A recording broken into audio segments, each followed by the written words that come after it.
বন্ধুরা, সবাই কেমন আছো? ভালো আছো তো? আজকে কি রান্না করেছি দেখো। রবিবারের বাজার।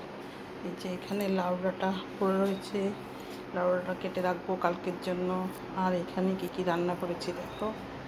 এখানে প্রথমে আছে ভাত, তারপরে আছে বরবটি আলু ভাজা, তারপরে আছে লটে ডাঁটা দিয়ে আলু দিয়ে পোস্ত,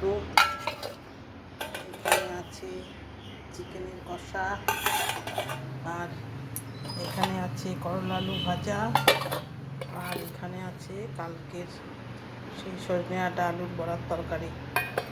এই ছিল আজকে রান্না বান্না। আজকে আর বেশি কিছু রান্না করিনি, কেননা শরীরটা আমার ভালো নেই। ওই জন্য লাস্টে লাউড়াটা কেটে রাখবো কালকের জন্য। সুন্দর লাউড়াটা দেখো, কত সুন্দর লাউড়াটা পেয়েছি, টাটকা লাউড়াটা। কালকে পোস্ত দিয়ে খাবে।